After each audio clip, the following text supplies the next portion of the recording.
in the camp that thought Halo 2 was a disappointment, try telling that to the tens of thousands of people still logging in every day to deliver the business end of their battle rifles to the foreheads of players around the globe. Sure, the single player concluded with one of the most anticlimactic cliffhangers of all time, but it's hard to argue against the replay value. After 3 long years, Master Chief is finally ready to finish the fight. Should you?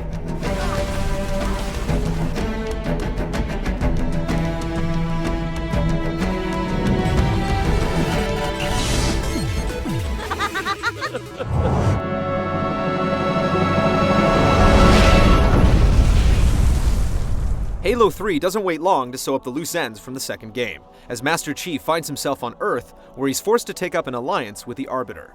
It seems Cortana has gone missing, and Earth is crawling with the Covenant. The anonymous badass has to rescue humanity from the alien invasion and locate Cortana in the process. With the Arbiter as sidekick, Halo 3 could have easily turned into a bad buddy cop story. However, it's handled with deft hands, as the motivations of each character create constant tension and second-guessing throughout. Halo 3 is supposed to represent the end of the story arc, and this is definitely the case. Some heavy stuff goes down without the melodramatic meter busting its needle. Ma'am, squad leaders are requesting a rally point. Where should they go? To war. And while the story doesn't transcend the genre, it's some pretty engrossing stuff. Just be warned, if you haven't played the prior games, you might want to brush up on your basics, or you'll find yourself lost.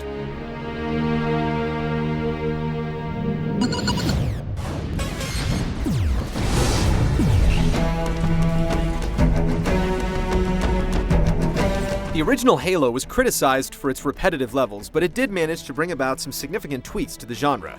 Halo 2 is more of a refinement of those concepts, with an amazing online multiplayer component. Halo 3 is more like the latter than the former. The single-player campaign still plays without any major bouts of loading, as each new area streams off the disc. There are still safe checkpoints after each major confrontation, and overall, it's very much the Halo experience you've come to know and love.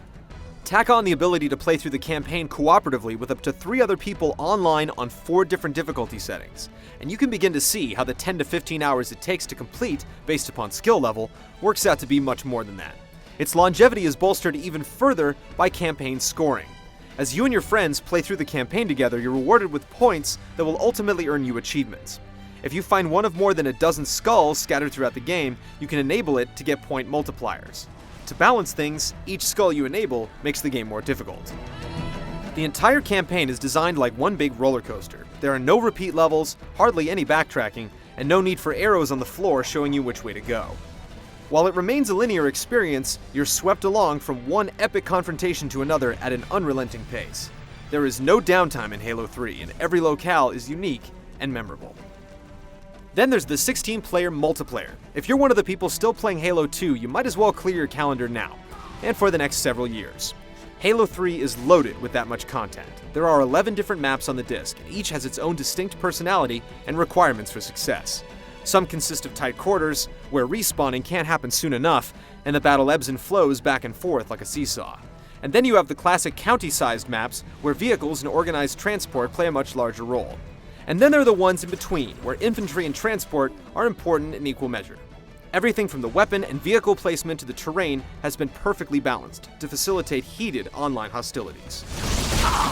When you do grow tired of them, you can always turn to the Forge option. Here you can build your own maps and game types right down to where every last weapon and object is placed. You're given templates to work from, and the interface is so easy to use that your imagination is free to run wild. You can then upload your creations for others to play and rate, ensuring that the cream always rises to the top. The final new feature is the Movie Maker. Ever want to remind a friend how you stuck him with a grenade and relive one of your finest moments on the battlefield? That's what it's for. You can save the relatively small files on your hard drive and then send them to friends or snap some screenshots. It works well, though we would have liked to have the ability to edit multiple clips together or export clips so that they could be used by other pieces of hardware. Halo 3 is like your girlfriend's vacation suitcase. It is bursting at the seams. There's so much to play and fiddle with that we can't imagine getting more entertainment value out of $60.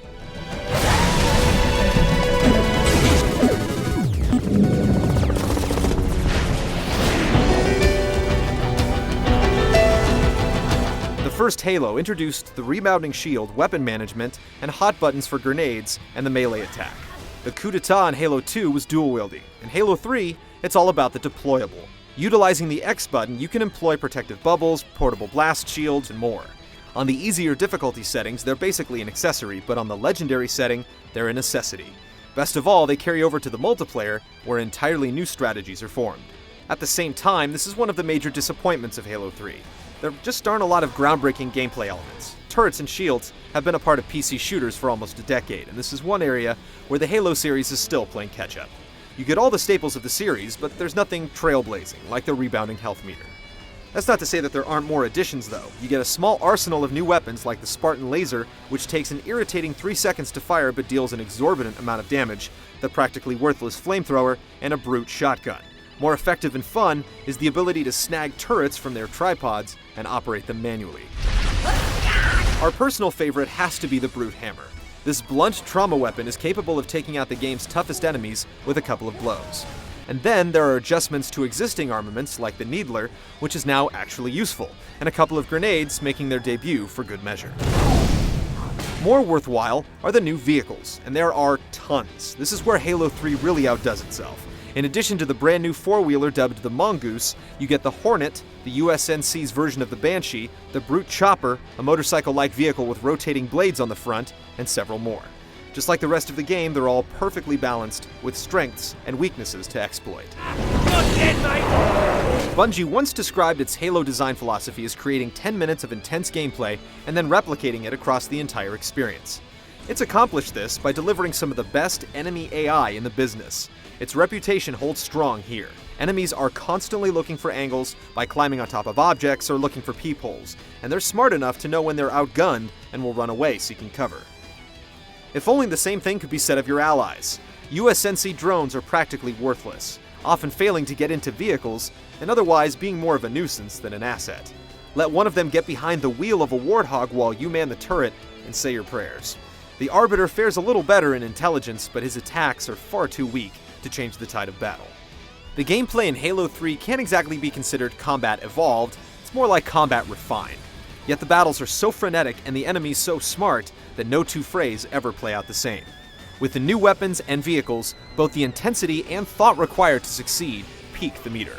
More boss battles would have been nice, but even they have more than one tactic for success.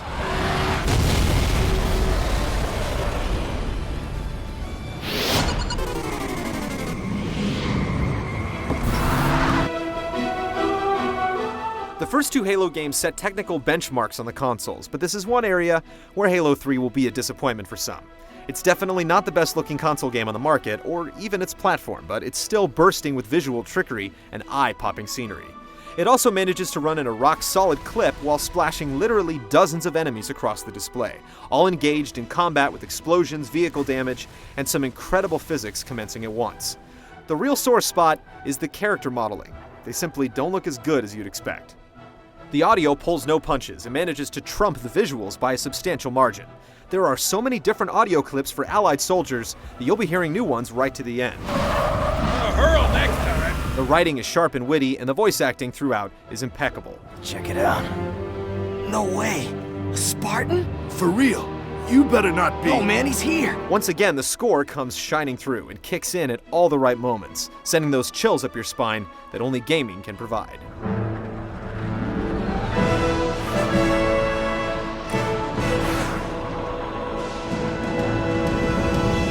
All ships, fire at will. Halo 3 is one of the most engaging, polished, content-laden pieces of software you'll ever play. The single player winds down the story nicely while providing one epic confrontation after another, and you'll want to finish the fight several times over. It's relentless, finely crafted, expertly tuned, excellently paced, and incredibly satisfying. And where replay value is concerned, few console games are in the same galaxy. Raid the couch, search the car, and whatever else it takes to pay for Halo 3. The Chief is no thief.